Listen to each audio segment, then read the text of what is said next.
Your host, Zoe Wood, your video confidence coach, helping you forever shine as the obvious choice using your personal brand strategy. And today's question is talking about LinkedIn, the place that we all love because we're on it, or we're on YouTube, depending on where this is being pushed out to.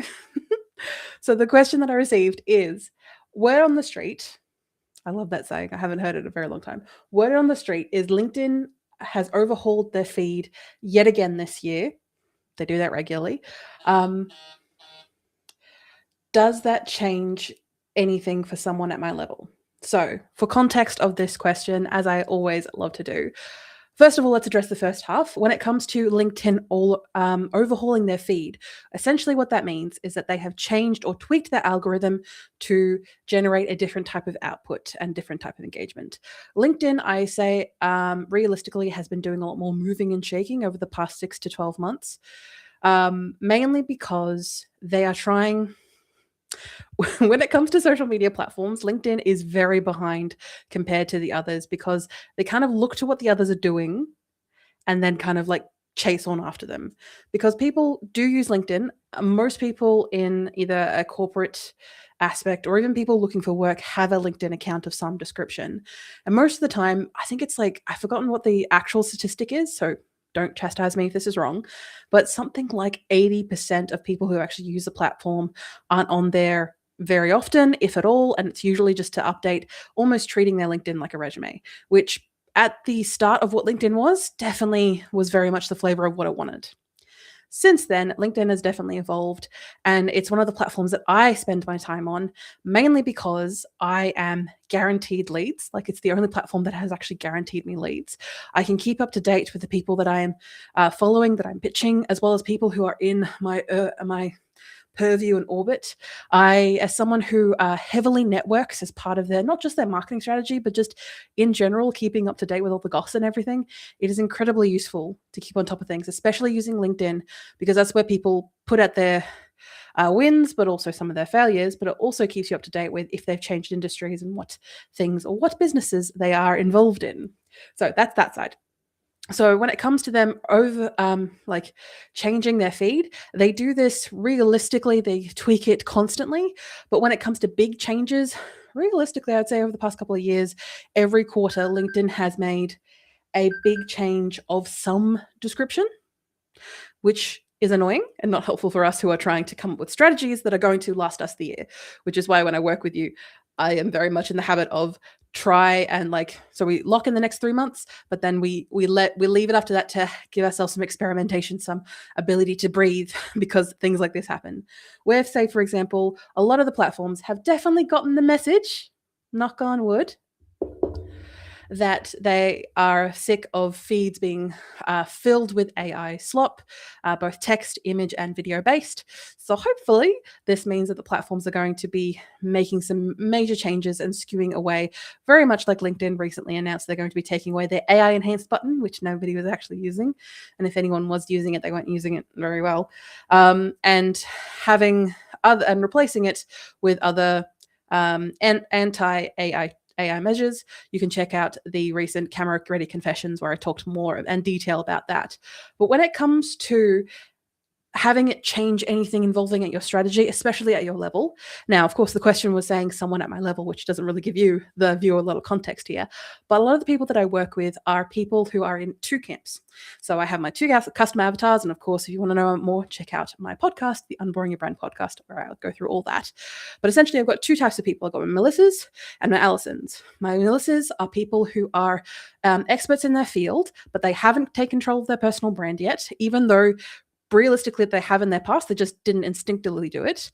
Or they are someone who is pivoting either their career, their industry, or maybe just their niche, and they're feeling a little bit like, I'm starting from square one, what do I do? That's the type of people that I work with. And then Allison are people who have worked in their industry, continuing to work at their niche and their focus and their industry, leadership and expertise that they're in. They're just feeling a little bit more plateaued and a little bit more annoyed that nothing is really moving the needle. So that's where I work with those type of people. And when it comes to this question, I think it's more in relation to the Alison more than the Melissa type, because with Melissa, you do have a lot more opportunities to experiment and pivot because you are experimenting with new niches, new avenues, or trying new things. Where with Alison, we're very much done a lot of experimentation. Not saying that you should stop.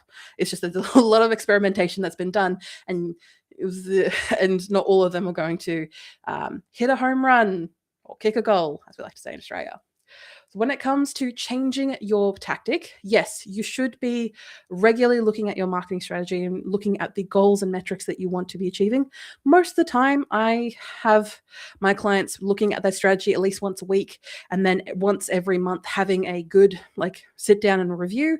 And then usually with a lot of my ongoing clients, about once every 3 months, we have a good sit down and go, all right, this is what's happening. This is the metrics that we've got so far. This is where I want to go. These are some big changes that have happened. Let's strategize. Because realistically, as this goes live, this is currently in August, it's round about the time where people get sick of their own marketing strategies, but also people just get over it and get a bit bored. And understandably, we are past the halfway mark, but we're not quite near the end of the year. And the plans that you would have made at the start of the year don't necessarily trickle this far down, which is why I like to have a 3-month strategy at the very most, to be perfectly honest, because things move quite heavily in these industries.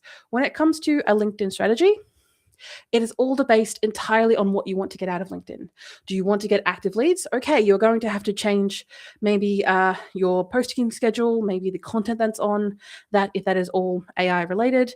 And a lot of the focus of LinkedIn has been pushing personal profiles over company profiles. Now, if you want to talk to someone about company profiles, Michelle J. Raymond is a good friend of mine, so go check them out. And if you are interested if you have a company page and you want to use that to the best of its ability, it's kind of the company pages are kind of poo-pooed on a little bit, mainly because a lot of company pages don't stand up to scrutiny when you're trying to get people to follow you on LinkedIn. But when you say, does it change anything for someone at your level? It depends entirely on your goals. I know it's not a great answer when I give you a depends, but it ultimately, everything that I give you as an answer ultimately depends on your main goal. And if you are working on your personal profile, you're posting regularly, you're posting quality stuff, and you're actively engaging with the comments that you receive, you've got a basic foundations of a great marketing strategy. Now, are there other things that you can try? Other tools, other your marketing net, your newsletters or your groups or other things like that? Sure, you can. Those are experiments. Those are on top of a foundation that you already have. Now, are you going to magically go LinkedIn viral overnight? No. Do you want to? Definitely not, because you are going to attract so many people who are going to waste your time and not give you anything much in return. That's why I believe in compound marketing, doing small things consistently over time to build a bigger presence that people ultimately trust. But when it comes to your level, and this goes for any platform, not just LinkedIn, these changes are going to keep happening because these are private ventures that are trying to capitalize people's attention. And if you lose people's attention, they're gone. And that's what these platforms are learning incredibly quickly.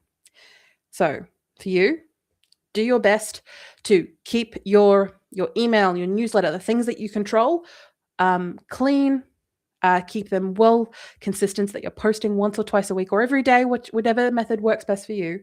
And then those social medias are ticking over nicely, but not overly stressing you out. Because at the end of the day, it's rented land and they can take that from you for those social media platforms. I say that as I'm speaking to a social media platform right now. But you've got this.